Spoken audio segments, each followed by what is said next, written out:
Chicken লাভারদের জন্য আজকের এই রেসিপি বেস্ট পিস দিয়ে আমি একটা চিকেনের স্পেশাল কারি বানিয়ে দেখাবো। বেস্ট পিসগুলো আমি এভাবে গায়ে কাট লাগিয়ে নিয়েছি যাতে ঝাল মশলাগুলো ওর মধ্যে ঢোকে। এর মধ্যে দিয়ে দেবো নুন, 1 টিস্পুন হলুদ গুঁড়ো,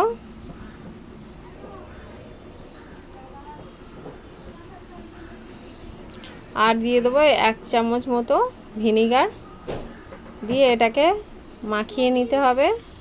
আর দিয়ে দেবো আদা রসুনের পেস্ট, আদা রসুন কাঁচা লঙ্কা বেটে রেখেছিলাম, এই পেস্টটা দিয়ে এখানে মাখিয়ে নেবো ভালো করে।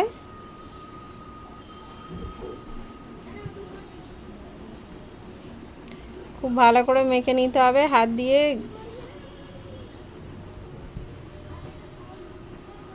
মাখা হয়ে গেছে, এর মধ্যে দিয়ে দেবো অল্প চাট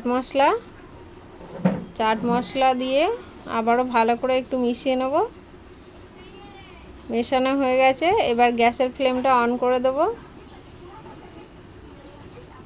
দিয়ে কড়াইটা গরম হতে দেবো। কড়াইটা এখানে জ্বালিয়ে দিয়েছি আমি। এবার দিয়ে দেবো কড়াইতে 1/2 কাপ মতো সর্ষের তেল। 1/2 কাপ সর্ষের তেলের মধ্যে দিয়ে দেবো 1/2 গ্লাস মতো জল। যেহেতু বেস্ট পিস দিয়ে আমি এটা বানাচ্ছি, বেস্ট পিসগুলো ছিপড়ে খেতে হয়। তেল আর জলে যদি এটাকে ফ্রাই করা যায় তাহলে বেস্ট পিসগুলো খুব সফট আর নরম হবে। সেই কারণে আমি বেস্ট পিসগুলো এভাবে করে ভাজছি।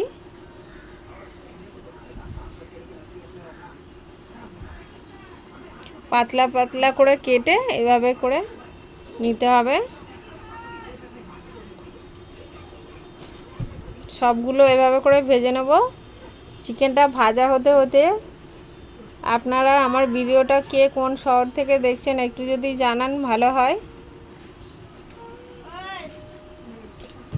এভাবে করে সব চিকেনগুলো আমি ভেজে নেব।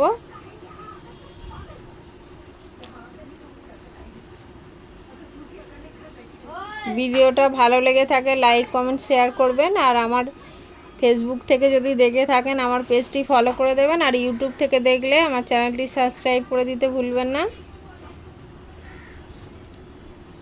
এভাবে একবার বাড়িতে বানিয়ে দেখতে পারেন। রুটি, পরোটা বা জিরা রাইস যার সাথেই খাবেন অসাধারণ লাগে খেতে। সব চিকেনগুলো ভেজে নিয়েছি। আবারও কড়াইতে আমি একটু তেল দেবো, আর কড়াইয়ের মধ্যে যেটুকু তেল বেঁচে ছিল ওটা আমি নামিয়ে নিয়েছি, নিয়ে কড়াটা পরিষ্কার করে নিয়েছি, ওটা পরে কাজে লাগবে আমার। সর্ষের তেল দিয়ে দিলাম আবারও একটুখানি, অল্প দিয়েছি। তেলটা গরম হয়ে গেছে, এবার দিয়ে দেবো রসুন কুচি আর লঙ্কা কুচোনো তেলের মধ্যে দিয়ে দেবো।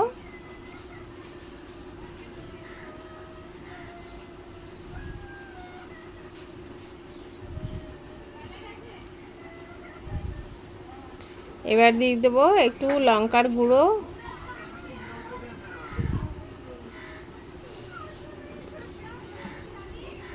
হাফ টিস্পুন মতো লঙ্কার গুঁড়ো দিয়ে দেবো, লাল লঙ্কার গুঁড়ো।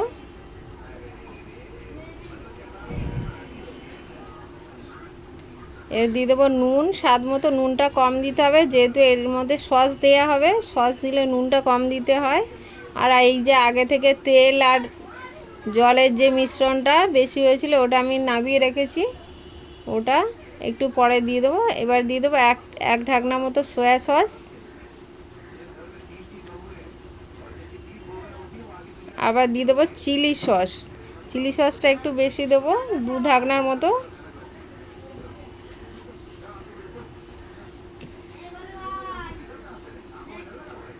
এবার দিয়ে দেবো একটা পাউচ 15 টাকা দিয়ে এনেছি, ওর পুরো সসটাই দিয়ে দেবো, টমেটো সস দিয়ে এভাবে করে নেড়ে চেড়ে নিয়ে এর মধ্যে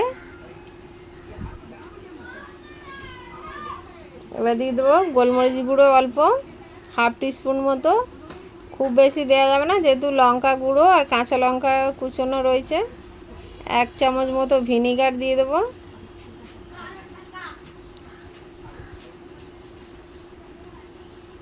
এবার দিয়ে দেবো এই মিশ্রণটা, তেল জলের যে মিশ্রণটা ছিল আর অল্প মশলা ছিল ওটা দিয়ে দেবো এর মধ্যে। দিয়ে পুরো গ্রেভিটা রেডি হয়ে গেছে। এবার দিয়ে দেবো অল্প চিনি স্বাদটা আনার জন্যে, নাহলে নোনতা ভাবটা বেশি লাগবে, চিনি না দিলে একটু সামান্য একটু দিয়েছি। এবারে চিকেনের পিসগুলো একে একে গ্রেভির মধ্যে ছেড়ে দেবো। গ্রেভিটা দেখুন চিকেনটা প্রায় হয়ে এসে 10 মিনিট মতো রান্না করে নিয়েছি। এবার ওপর দিকে ধনেপাতা গার্নিশ করে একটু দিলাম, আর বাকিটা রেখেছি ঢালার পরে গার্নিশ করার জন্য। চিকেনটা রেডি হয়ে গেছে। এবার ধনেপাতাগুলো ওপর দিয়ে ছড়িয়ে দেবো। দেখুন কত সুন্দর একটা কালার এসছে, লোভনীয় কালার, দেখলেই খেতে ইচ্ছে হবে। এভাবে একবার বাড়িতে ট্রাই করে দেখবেন, খুব সুন্দর খেতে হয়। যদি বাড়িতে বানিয়ে ভালো লেগে থাকে কমেন্ট বক্সে জানাতে ভুলবেন না। টাটা।